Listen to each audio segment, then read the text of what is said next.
So we thought, we'll get limousines, we'll dress all in black, and we'll turn up at Reading with a police escort and that. And even Mick Jones was there as we come in, he went, fucking hell.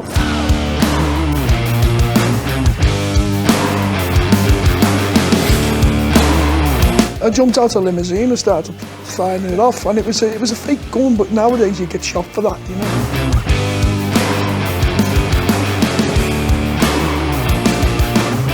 I think he was on the dance floor without any clothes on, from what I can remember, yeah. So, all right guys, welcome to the Full Hit. You're old friends of the Full Hit anyway, in a way. Absolutely, yeah. Have we started yet? I think so.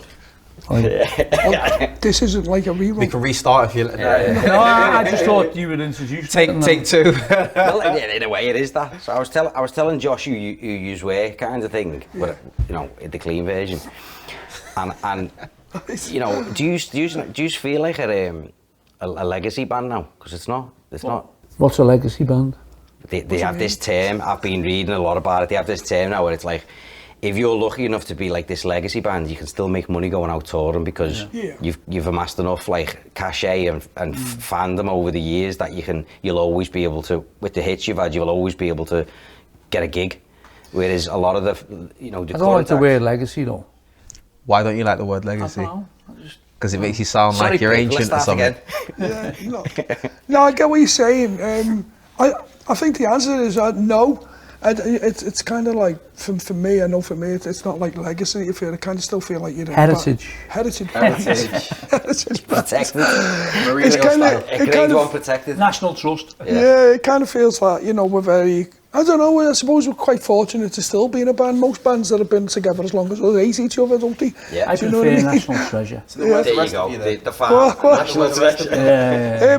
God knows where they are, but the rest of the farm will be off doing all kinds of different things. That's the one good thing about the farm, is everyone's got a career outside the band and really successful in that career, so that's kind of what works really well with the band, really, I think, you know. But legacy, I would...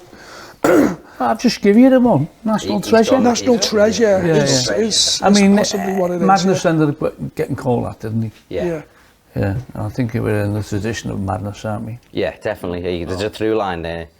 It's just like they have a lot of these like terms now where, you know, because since streaming took over as the major source for music consumption, and in your day there was no streaming, was it? It was like you sold a shitload of physical records. Streaming? What was that? You know, but a lot of you had to sell screaming. Screaming.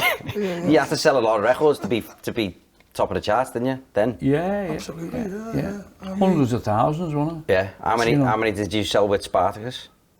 Can't remember. No idea. Too many.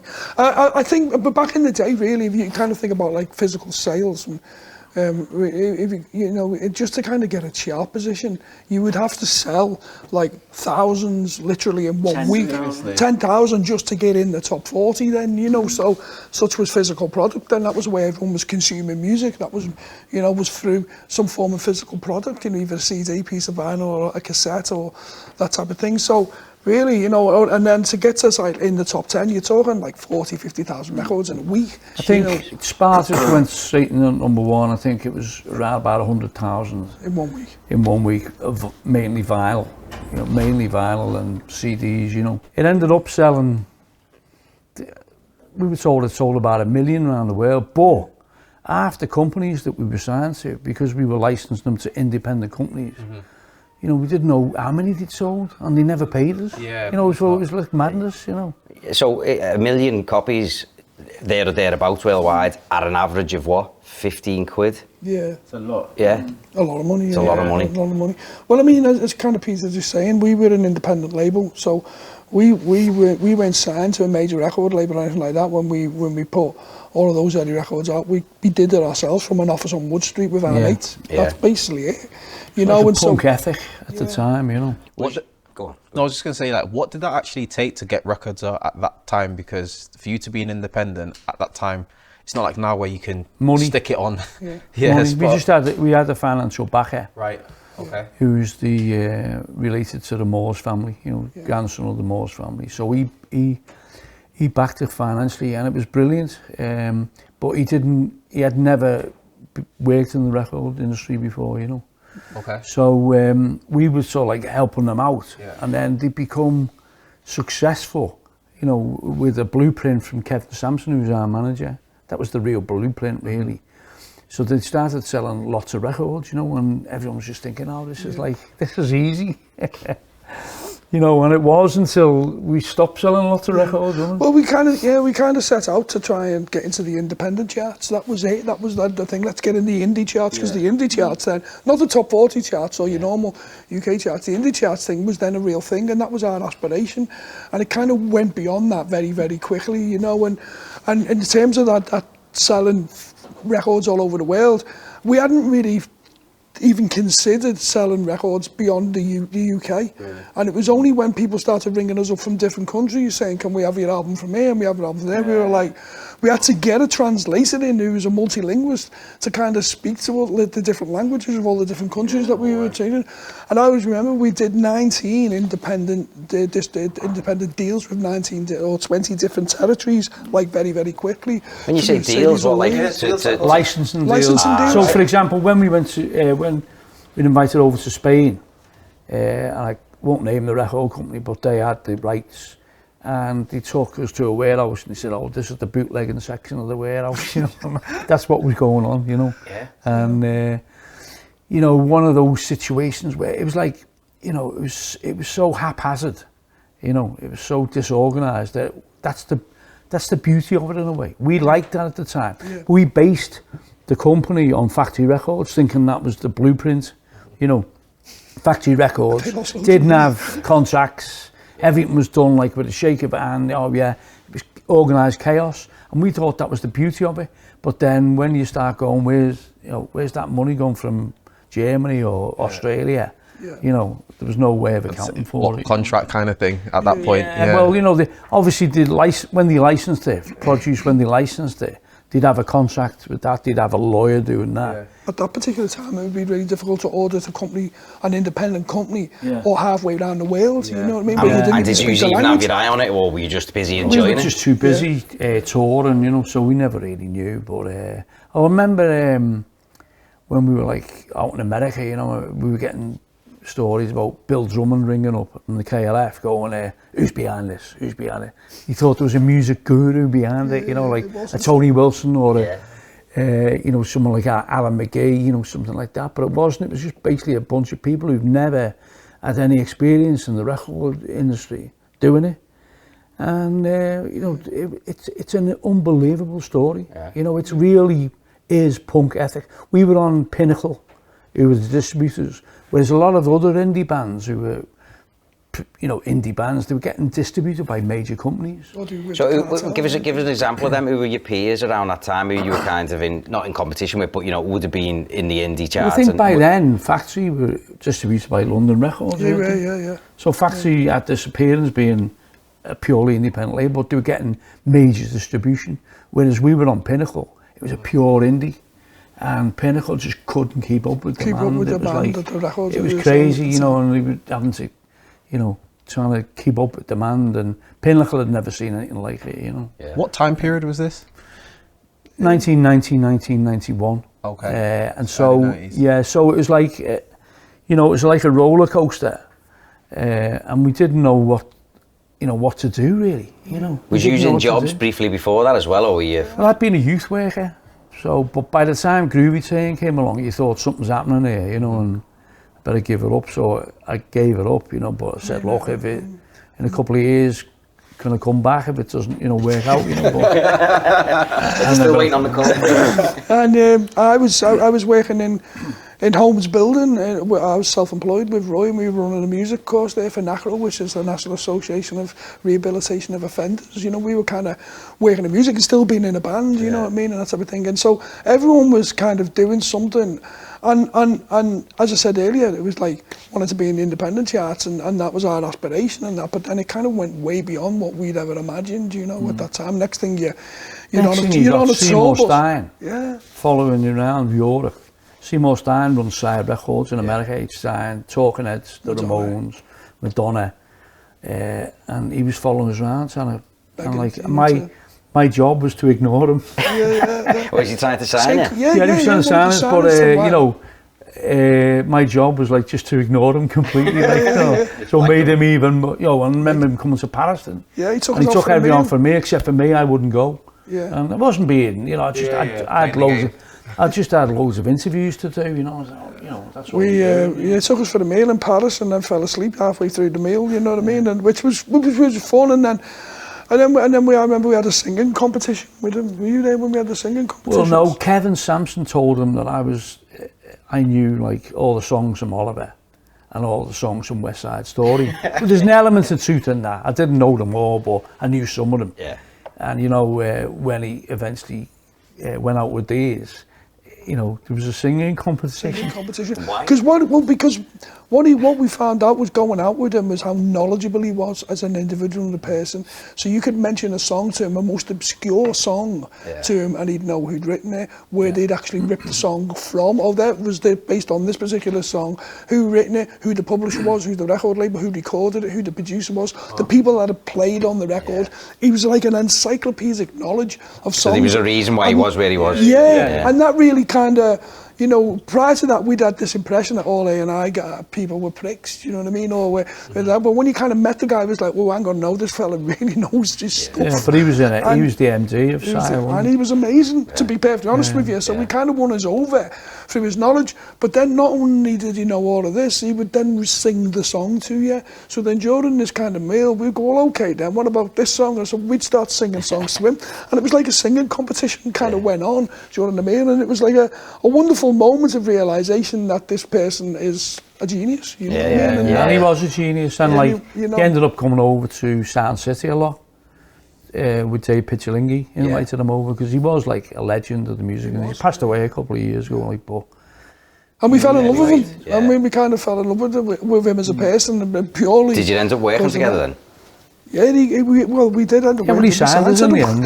He signed us to the end, and you know, a lot of groups weren't happy because in America were putting a lot of effort into us, doing videos and spending money on us. And a lot of the other indie groups in the UK were going over and going, oh no, we're doing the farm, this, you know, and there was a lot of resentment. You know. At what point did you actually sign with him? I can't remember. 91, 91. We kind of 91 because we were only signed to our own label that we'd done with our mates within the UK and Europe, and so we'd not released any records in America. So that was why that relationship was being involved, and there was a lot of deals on the table, you know, from different places, and we ended up going with Simon purely with Seymour. Simon was a subsidiary of Warner Bros.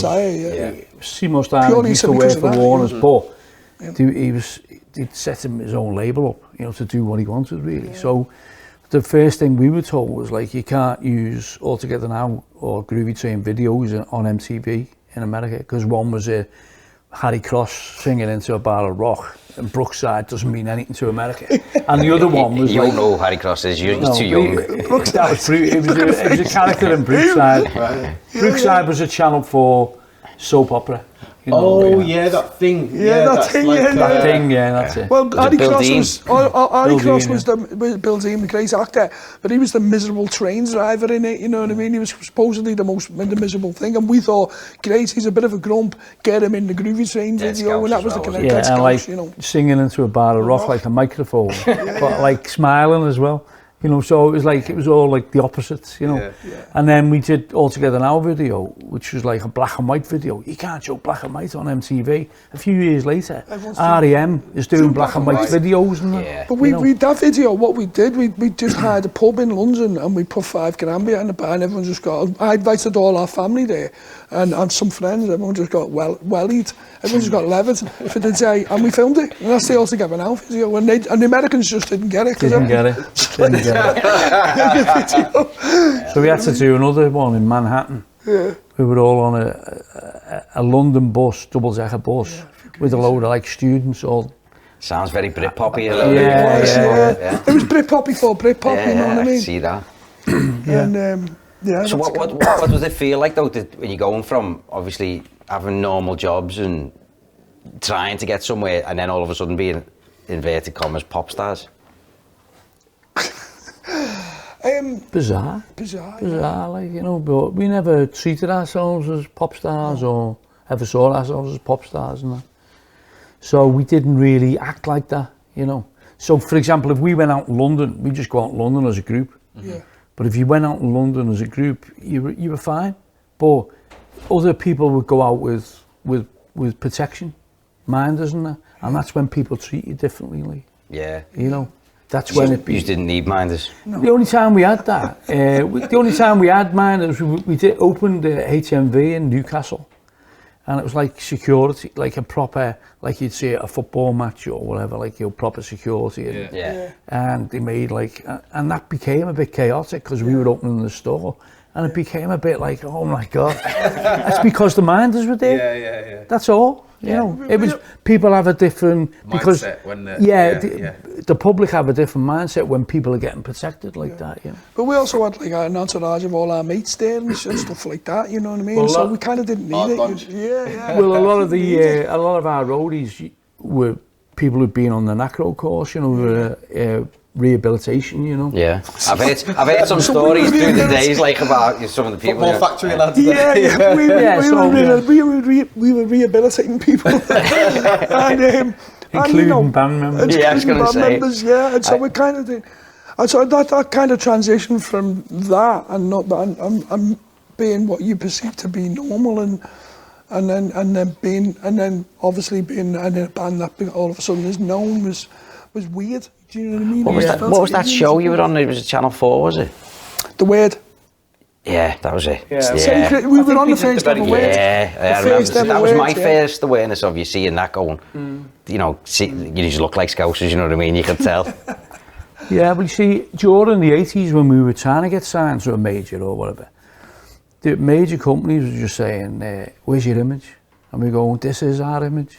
And they go, yeah, but you haven't got an image. You say, well, the Jam, you know, they appeal to the working class of the country. That's who we'll appeal to. Yeah. And they couldn't understand it.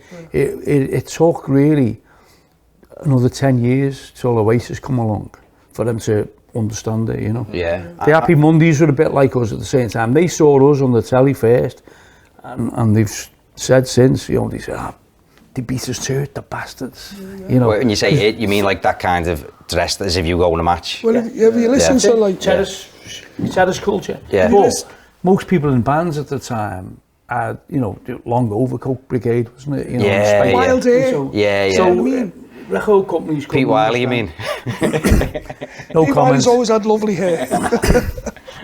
Well, he got hair like us in 1990, didn't he? But so yeah, they couldn't understand, and publishing companies and record companies just didn't comprehend it, you know. And we were saying this could be the biggest appeal ever. Yeah. You know, and that's been proved. You know, it's been proved, hasn't it? 100%. In recent years. Yeah. Because you think of indie now and you think of cagoules, don't you? Yeah. And training shoes, and you don't think of, you know, everyone dressed in black, head to toe.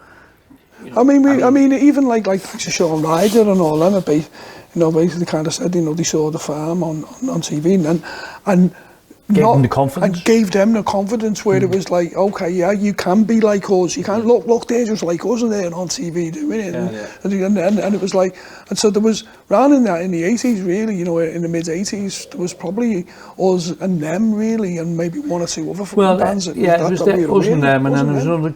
I mean, House Martins. Do you know what I mean? Mm-hmm. The House Martins were pretty similar in a way, but looked more studency, if you know what I mean. Yeah.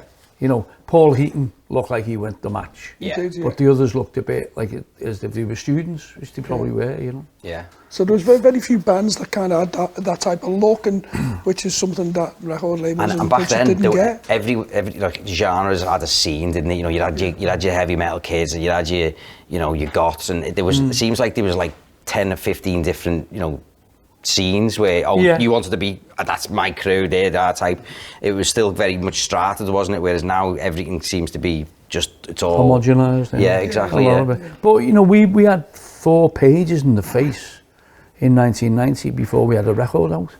Wow. And that's because they'd seen the Happy Mondays and the Stone Roses go, where did that look come from? Yeah. You know, and so they inevitably come to the farm because that's where, you know, I'm not saying they copied us, of course they didn't. They had their own thing going on in Manchester. But the Mondays said they always come to Liverpool, and they came to Liverpool and bought Hearts and Minds, which was a single that we did in about 84, you know. So they were looking at what was happening in Liverpool, you know, we were looking at what was happening in Manchester, you know. How much of the footy culture was like intrinsic to it then? We tried to avoid it. Really? Did you? Yeah. Because you're both big footy fans, aren't you? Well, because it was a very different time then, you know, when it was you're playing the gigs in different kind of cities where, you didn't really want to be necessarily... Didn't want to be Sham 69. You know, didn't want to be the Cockney reject. Do you know what I mean? Yeah. Because we wanted to be able to play live without there being a riot. Yeah. Basically. Unfortunately, we did That have didn't a few always riots, happen. you know. In particular, when we went to Leeds, you know. I'll go ahead. We played with the Redskins in Birmingham. Yeah. And it was an absolute riot, you know, and we thought we can't take any coaches anymore, you know, because it was just ultra violence. It was like a horror movie, you know. Boss. It was like a horror movie. What kicked it off? The Redskins had skinhead following, but left wing, and they just saw a load of lads from Liverpool come into the club and attacked them, you know. Fair. And that was like, you know, one of the Redskins was saying, "Go out and tell your fans." And he said, "It's your fans attacked our fans," you know. But nobody knew what was really started it. Yeah. I was singing "No Man's Land," which was before All Together Now, and someone just coming over the balcony, onto the stage, fell, you know. Just spilled over. And it was horrible, and I thought, we can't carry this on. This is like the recipe for disaster, you know, because we'd seen it in Jam concerts, you know, and Teesside Leisure was like a war zone, you know, when the Jam played there, you know, and if they ever played other places, it was just like football types going, you know, and we thought, we can't have this, you know. Yeah. So we underplayed it. I mean, we didn't just. Really in the late 80s and all of that, you know, a lot of those people were our fans and came to our fans, but we didn't necessarily make a point of saying, you know, that's why we're on stage. Do you know what I mean? We were on stage because for other reasons, and the fan were writing songs for other reasons, because, you know, Peter's lyrics and the subject matter that he writes about, it's about social commentary and writing about, you know, society and sometimes the disparity that exists within society, and that's why the music exists. So it wasn't, we wanted to overplay that. That was the mid-80s. By 89, things had changed because of the way music had changed and the way club culture had changed, and we could talk about football then. Because people weren't as, you know, wild. I remember we went into this Limelight club, and Terry Farley was DJing, and we'd just been recording with Suggs in Mayfair Studios, and we went in, there's about, say, 10 of us and that, from the group, and a few mates, and that. There was all these like lads in the corner, all like looked as if they went to match. And this lad said to me, he said, "Oh, it's Scouse." And I went, "Yeah, all right." He said, "How many of you are there?" I said, "Oh, there's about 20 of us." Well, exaggerated, thinking. He said, "I want to buy you all a drink. You're the farm, aren't you?" And he said, "This is it. This is like, you know." We're getting filled in, and but it was like one of West Ham's top boys, I think. And he wanted to buy us drinks. You know, and huggers, not fill us in. Was that anything to do with ecstasy? Might have been. Possibly, I mean, the same happened in Leeds, really. We did one gig once in kind of Leeds, and we were kind of Duchess of York. We played in the Duchess of York and Leeds, and we kind of just finishing sound check. And as we're finishing sound check, there's some lads start walking in, and I'd start to think they just look like Scousers. I thought someone must have come over from Liverpool, but they weren't. They were all like the Leeds service crew, you know what I mean? And then they came in, and then they started to trickle in, and then the trickle turned into about 200 lads turned up. And I'm looking and thinking, oh God, we're getting filled in here. Do you know what I mean? And I'm thinking like that, and then I remember playing the gig. We were all backstage. Yeah, well, I went over to the club. Filled in here, get the stuff. Do you remember I went over to the club on my own? Yeah. Just out of curiosity, just to see what, you know. And I went over on my own and said, "Oh, all right, lads, what are you? Oh, come see Farm." We heard them on the John Peel show. He said, "But you bring a coach with you?" So they might have been there for that as well. But I remember this lad stood in front of me all gig, and I'm playing my guitar. This guy's just staring up at me, and I'm thinking, oh, it's going to go off here. Do you know what I mean? I'm thinking, he's just staring at me, and I'm thinking, you know, what's he fucking looking at? You know what I mean? You know what I mean? Paranoid head. But I'm thinking, well, no, at the end of that, I'm on stage and I'm playing the guitar. You know what I mean? What's he looking at? So at the end of it, the gig, and then they're all going mad, they're all dancing to it and everything like that. And at the end, he goes, come here, you. And I thought, okay, here we go. So I'm thinking, I said, what do you want, mate? And he's like, he goes, can I buy you a pint? I'm like, I'm still in touch with some of them now. Some of them now, yeah. They were all lovely lads. Yeah. You know what I mean? They were great lads. And I suppose it's kind of that, and I think, and really, music as a habit of kind of breaking those barriers down, and I think that's what the farm's always been about, rather than make it more partisan and more tribalistic. Let's use the music to break those barriers down. And that's why the album's called Let the Music Take Control. The new album. Yeah. Tell us about the new album then. You know, it's you've been at it a while now. That's one of the singles from it, but it was it's been written over 2 or 3 years or whatever, you know. But we wanted to call it that because during the lockdown, five years ago, wasn't it? During the lockdown, it was like, you know, take back control and all this nonsense. I thought, no, let the music take control. That's where I wrote the lyrics. Yeah. And one of the lines is, the highest walls broken down by R&B and soul. And that's a reference to the way the Beatles were obsessed with black music. Yeah. You know, which isn't a story a lot of people know, really, you know. Yeah. And so that's why we wanted to call it that. But the songs developed over the years, and like Keith met Nile Rodgers, didn't you? Yeah. And then came to the next rehearsal playing like Nile Rodgers.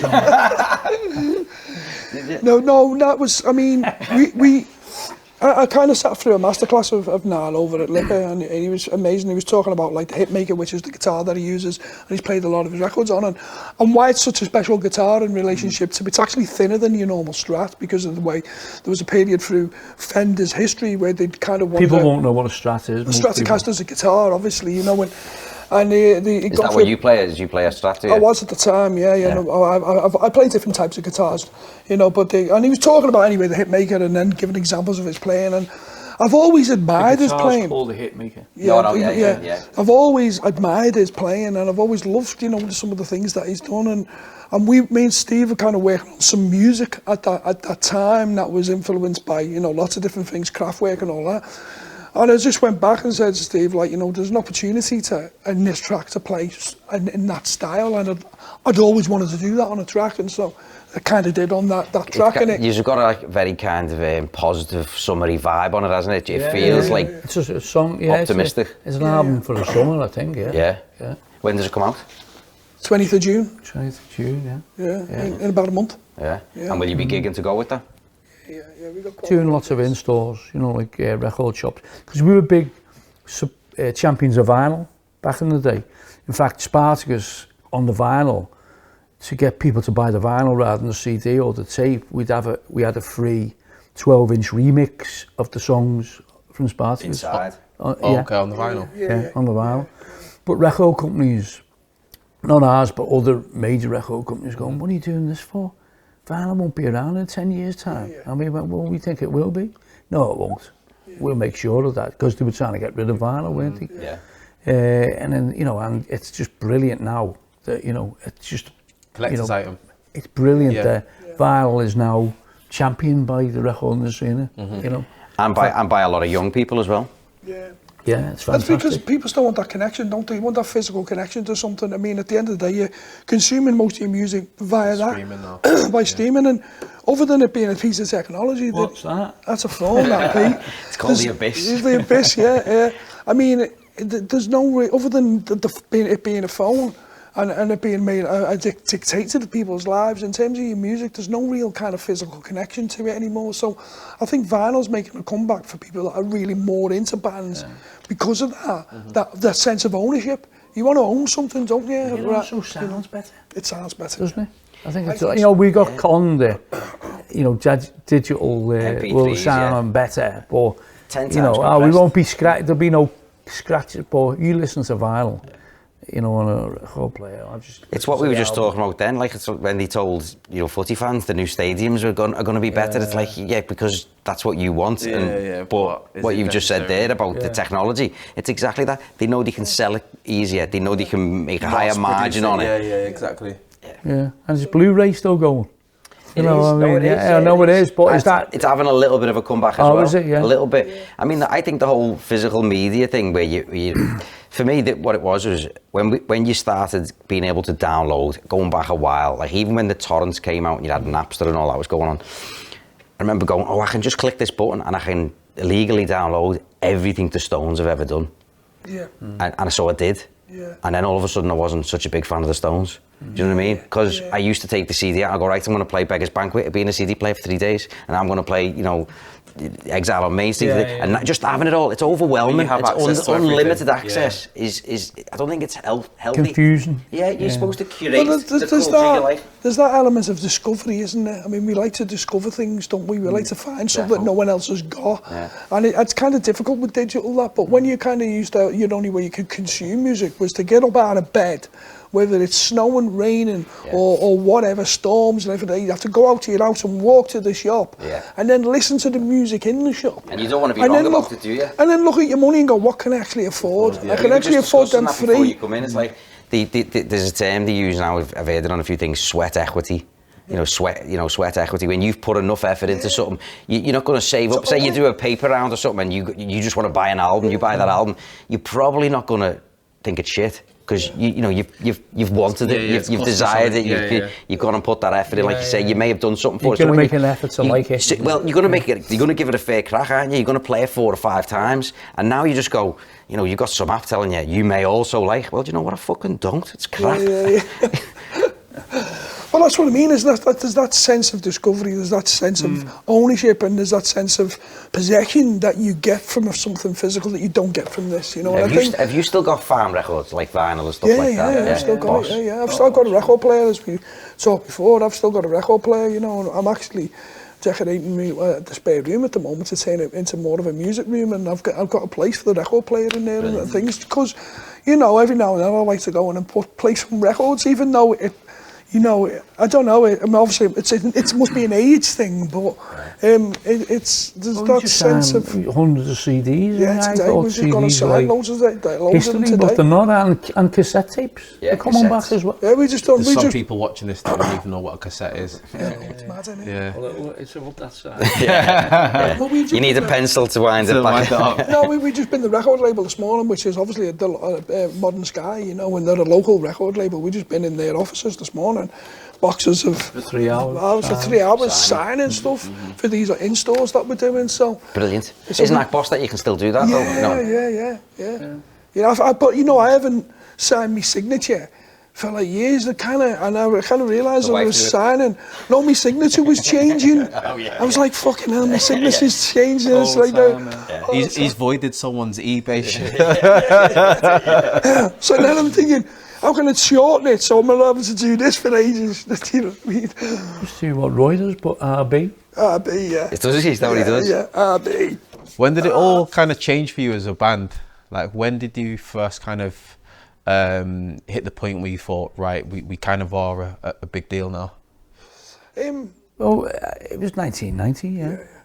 At the beginning of 1990, nothing was happening, By the end of 1990, we were all every music paper, and everyone wanted a bit of the farm, And it was like, it was bizarre, wasn't it? Because it was like an avalanche. It's like, And I bet you it's been like being in the in it, like it's like being in the wall of a hurricane. You know what I mean? It's just absolutely wild when it goes off. And I mean, one of the moments really for me is we as part of our record label, in conjunction with the record label at the time, and we made I think the first documentary that was ever made about Ibiza. We took a camera crew out there with it was the idea of Kevin Sampson's and Charlie Chester at the time, and filmed a documentary called Short Film About Chillin', and that was about the club nights and the goings on, and that was things that were going on in Ibiza at that time, and they sat there, spent 2 weeks filming it. 1990.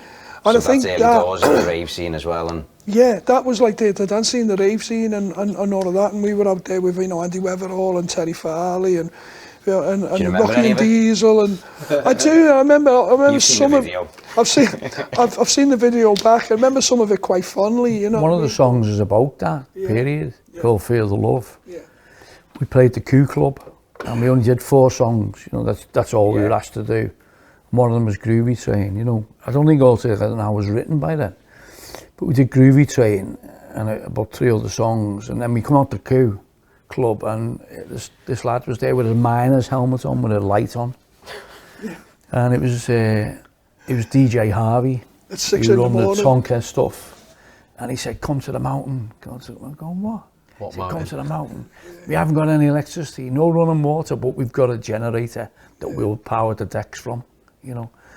So we went to the mountain. The van driver wasn't very happy. He left the tour the next day. Because we literally were going up a mountain in Ibiza, you know, all just, and it was fantastic up there. And our cynicism evaporated, you know. So that's what Fear the Love was about, you know, where, you know, when the lyrics are, you know, about come to the mountain, top, and say I've had a vision, and it's all about him. I don't know if he knows it's about him, but I don't know if he cares, but it's about that period, you know. Yeah, about that time.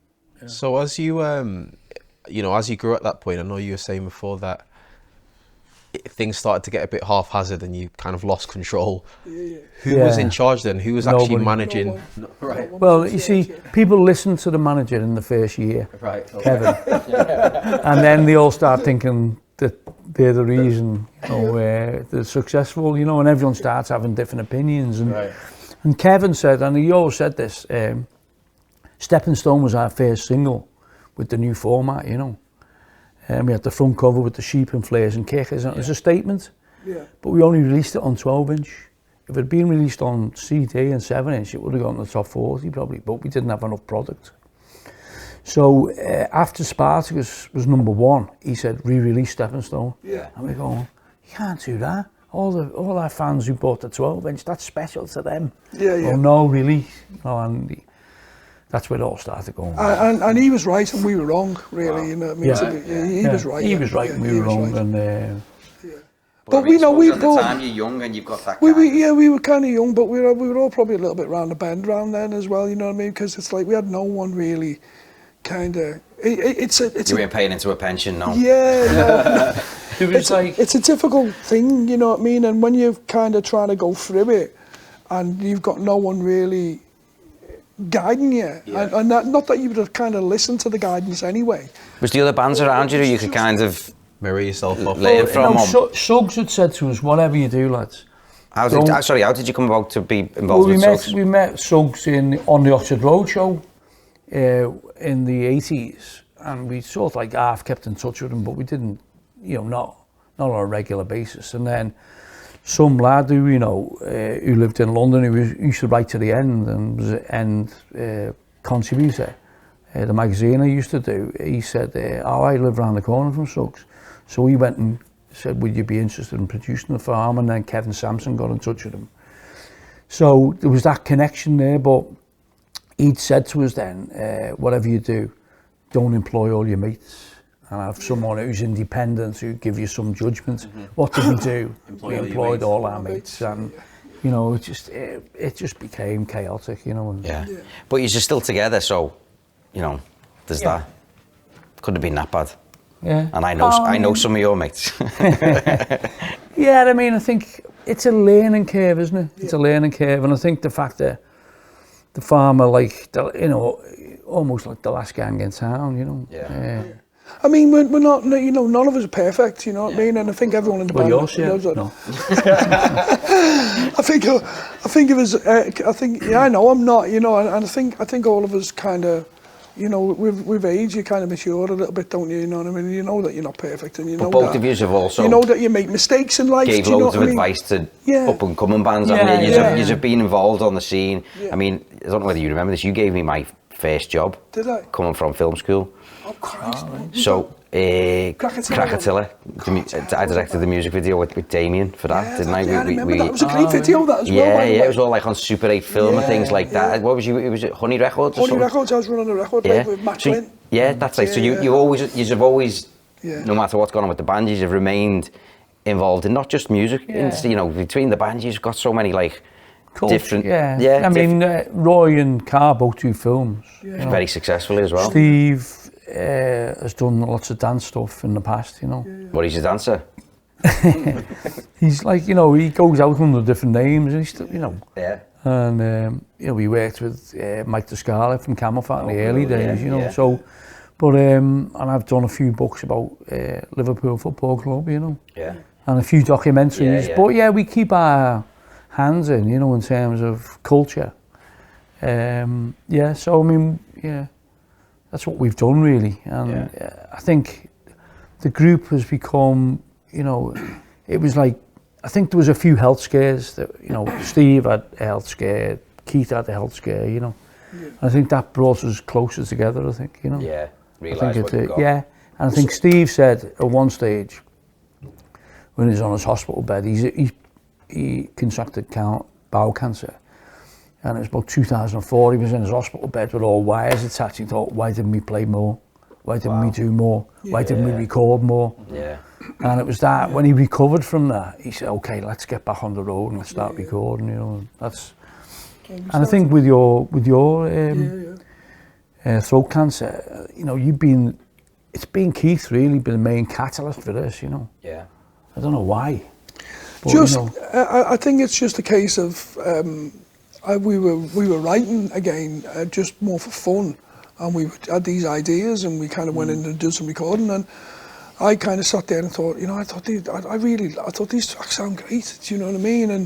And also people were saying when we were playing them live that they sounded great. Good, but also I contracted cancer in 2019, and basically we were going into, I got a couple of operations and then got the all clear, but then got told the cancer come back in 2020, in March 2020, on lockdown day, basically, is when I got told, and I had to go for more operations and then a load of radiotherapy. So I spent that first part of lockdown going to Clatterbridge every day, you know what I mean, and doing all that, and it was a very kind of sobering moment, purely and simply because you know, when I was driving there, my wife was driving me there kind of every day to get treatment. There was no one on the road. It was like, because it was lockdown. But you thinking then, I've got to get these songs out. Yeah. Like, that's what it was. You know, so I'm sitting there thinking, well, you know, not only have I got an illness which can be really isolating. I truly am isolated from the rest of the world.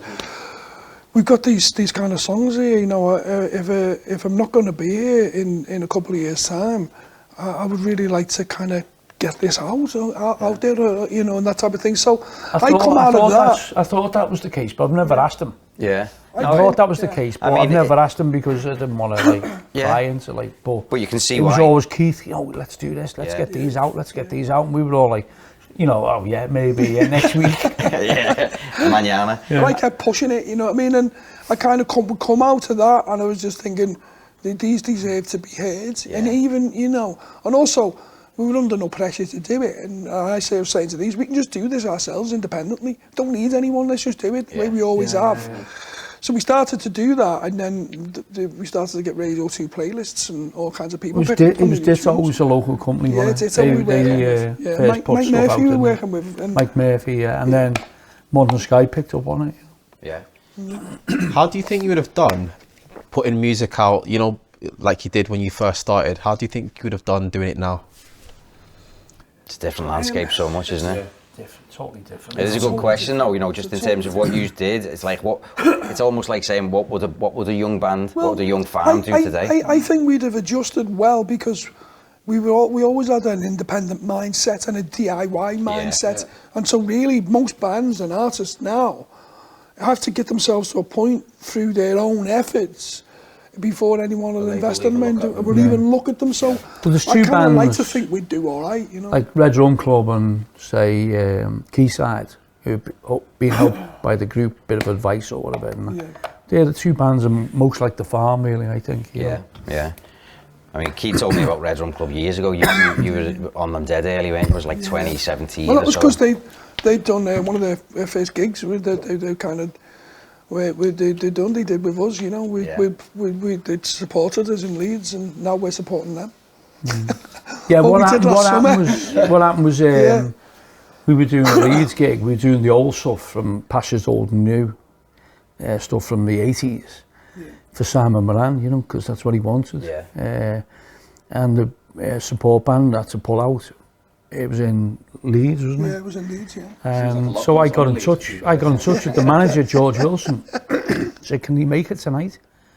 So some of them had jobs, and we went round and got them all, and they went, yeah, we'll do it. I thought, that's proper determination, you know. Yeah, and they were great band, and they always have been a great band, you know. So you just got a new album, and we, we'll try and grab some clips of it and things like that to put on. But will you be touring it? Will you be taking it out like the old days? Yeah, we're going to be gigging it. You know, it's going to be a mixture of festivals, our own gigs, and in-stores this year, because it's kind of like, we might be doing something towards Christmas, which is kind of thing, because it's we're in the process of writing another album as well, you know, at the moment. There's going to be an announcement in September as well about gigs later on. We've got something big coming up, which unfortunately you can't talk about, but you'll be the first to know. With AI now, what's your take on the effect that's having on kind of the music industry? What do you... Positive, negative, what's your thoughts? AI has kind of become unavoidable. In a way, it's kind of becoming involved. It's kind of involved in everything. It really depends. I don't necessarily think AI is the problem. I think people will be the problem if there's going to be anything problematic with it. I think it can be a really useful tool as a collaborator, really, and as a collaborative tool, and to kind of make some of the things that you do in life easier.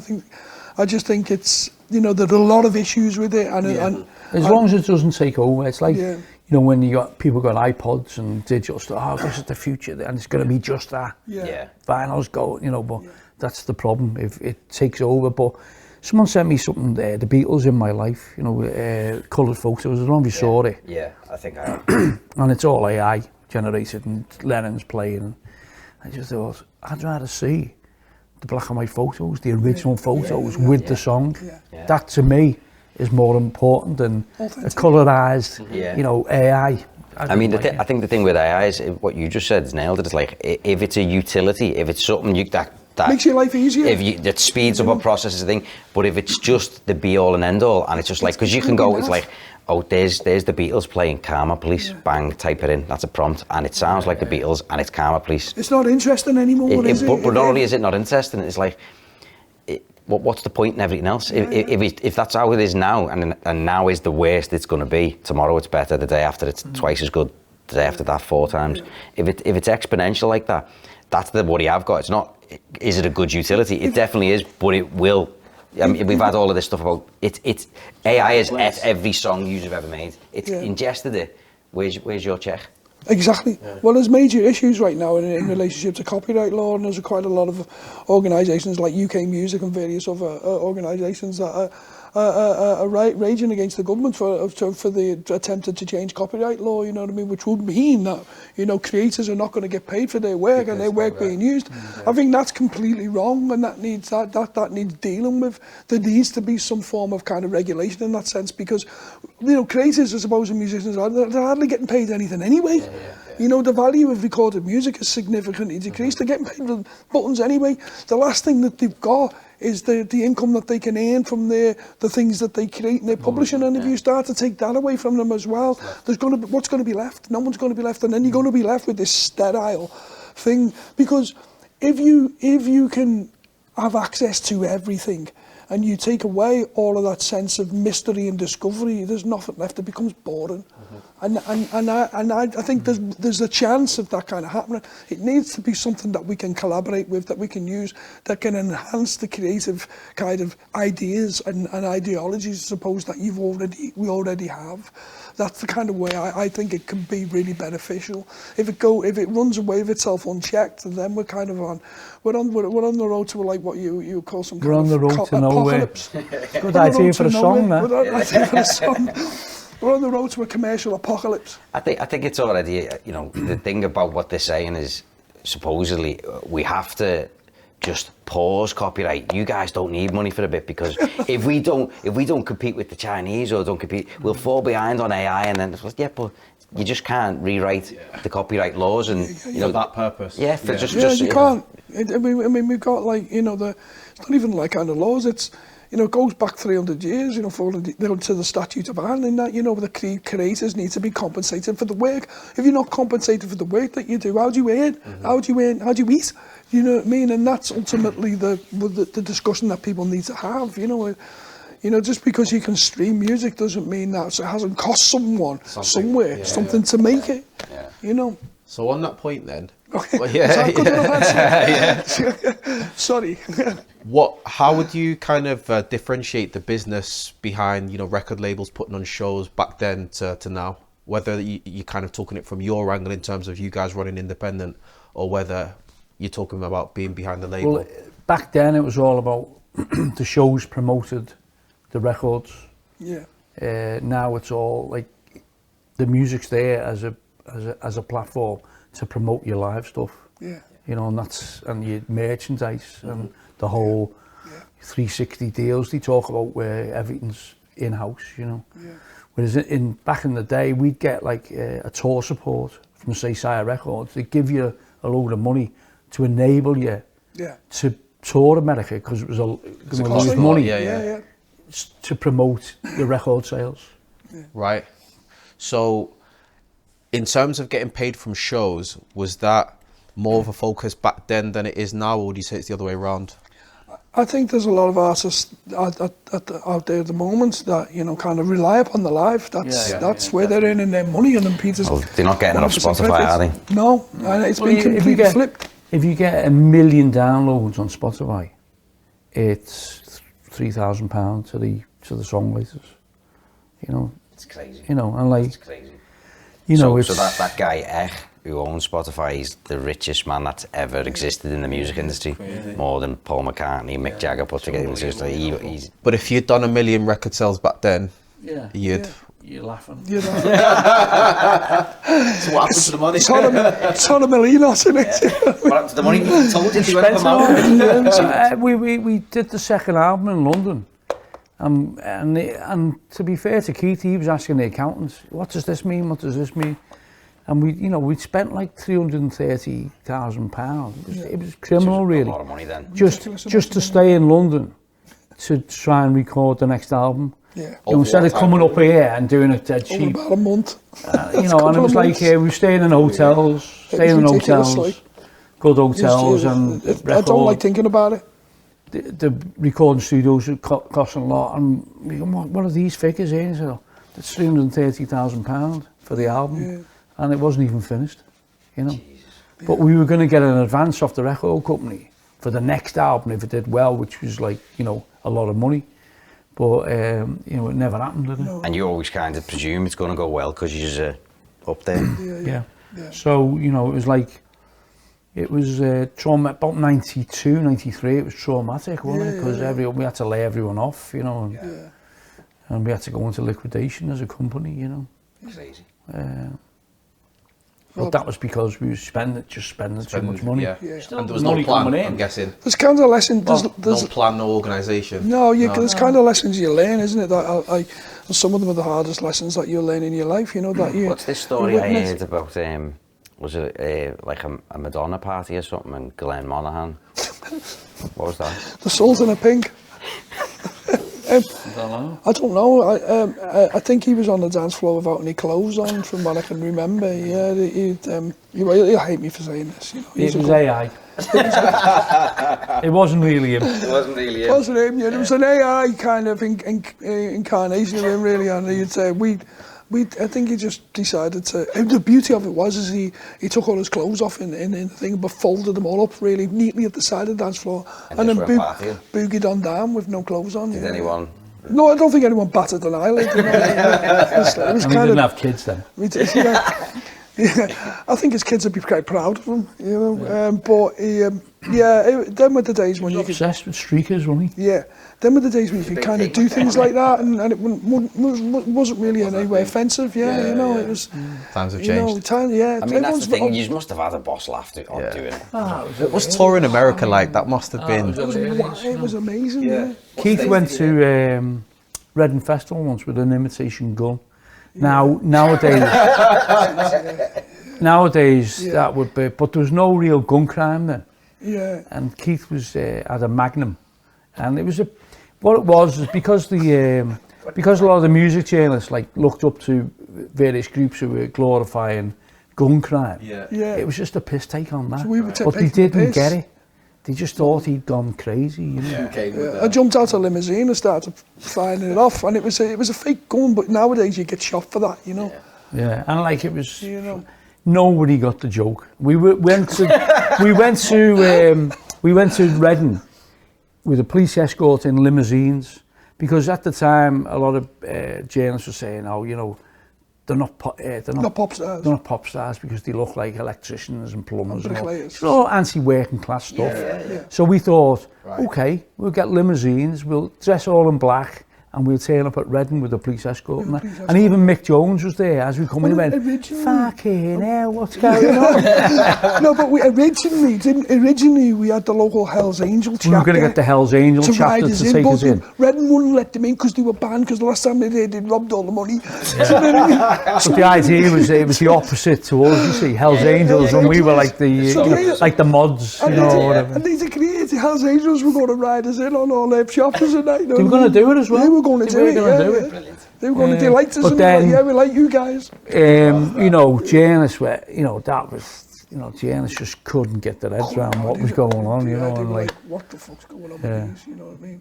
I mean, that's one thing you just touched on there. Was another thing we've been talking about quite a lot is if you were like very working class, you looked working class, everything you did, you were kind of political. When you spoke, there was a, you know, you were political.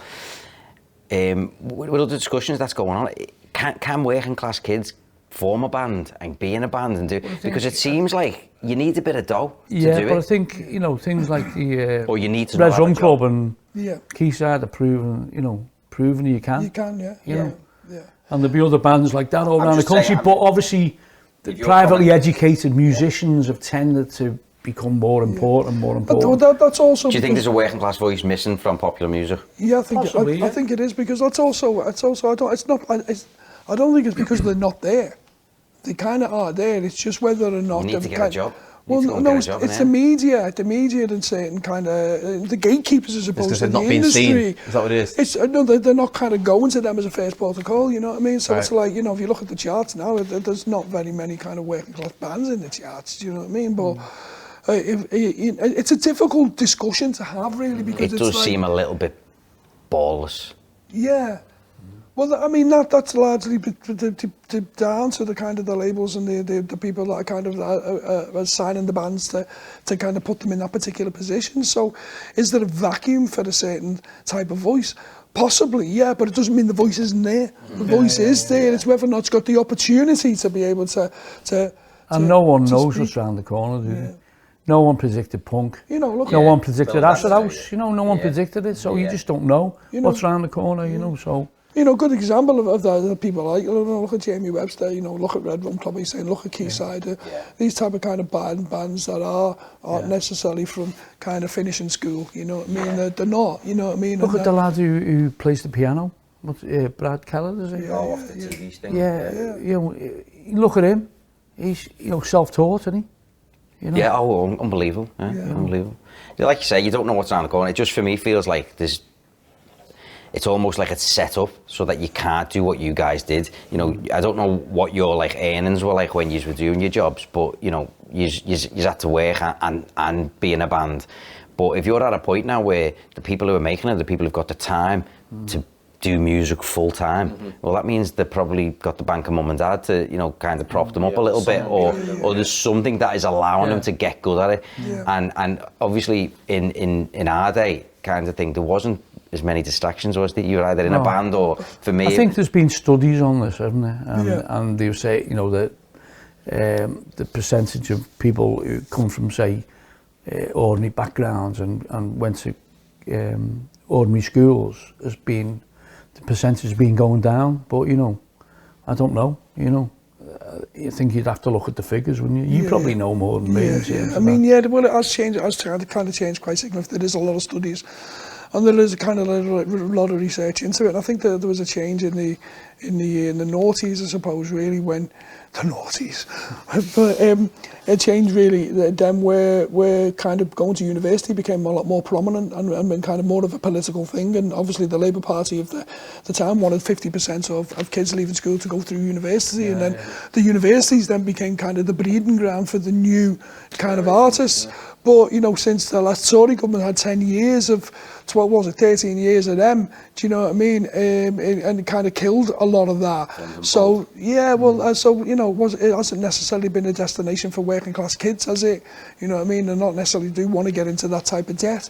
So there's been, I think, you know, political ideologies have an impact upon that, and that's about like the opportunities that kids get, and that concept and idea of social mobility. You know, I don't think it's as simple a question to kind of answer. There's a lot of things that can have an impact upon that. A lot of factors involved in it, you know, and there are studies out there. There's no one reason, you know, and you know, it's just, it's life. Because it's like, you know, but some of the bands that are out there have come from what you could arguably say is a more privileged background. They sound great. They're great bands, you know what I mean? And they've got the right form. You know, they're great bands, and why should they not have that opportunity? It's just whether the opportunities... Not the quality of the songs at the end of the day as well, isn't it? You know? It's just whether the opportunities are kind of for everyone, and you could argue that perhaps they're not. You know, that social mobility in life, not just in music, but in general, is not what it was, say, 10 years ago, 15 years ago. And what about, like, the scene? You know, you have, like, a Liverpool scene. You were part of a scene. You obviously had other bands around. We were associated with the Manchester scene, really. Really, you know, our mentor, or who we looked up to, was Big Auto Dynamite, which was the London scene, really. Yeah. We just got lumped in by that, by lazy journalists, you know, but...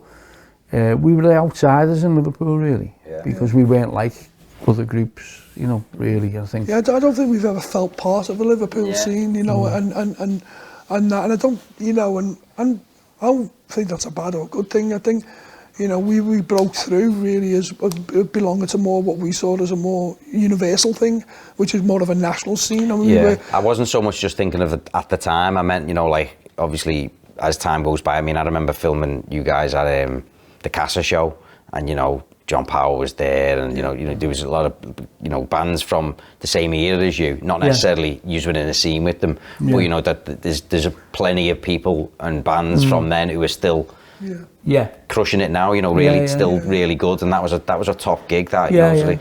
Well, I think we're you know, we're really fortunate that we can still be doing what we do right now, you know what I mean, and we've been doing it for many years, and it's good to be associated with all of those bands that you kind of mentioned, because I suppose if you go back to what you were discussing right at the beginning of the podcast, really, where you're talking about legacy, I suppose that our legacy is kind of is what gets us the notoriety now, I suppose, and the gigs and people wanted to pay us to play now, you know, and suppose that's a good thing and a positive thing, really. Not too sure what I'm talking about, to be honest. It's Jacaranda. We're playing the Jacaranda on 20th of June. Album launch, album launch, and if you get the tickets, you get like a CD, do you? Yeah, you get like an album or a CD. You get like a little competition or something. But what we'd like to do is we'd like to invite you guys down on us. You know what? As long as you streak. I'll Glenn. As long as you're naked on the dance floor, you're in. Are you running a coach? Yeah, you're running a coach. Absolutely. All right, we'll just do. Well, listen, fellas, thanks for coming on, and I'm going to look out for the album and let us know about whatever the big tour is going to be for. We will do, yeah. It's going to be like a meeting of the clans.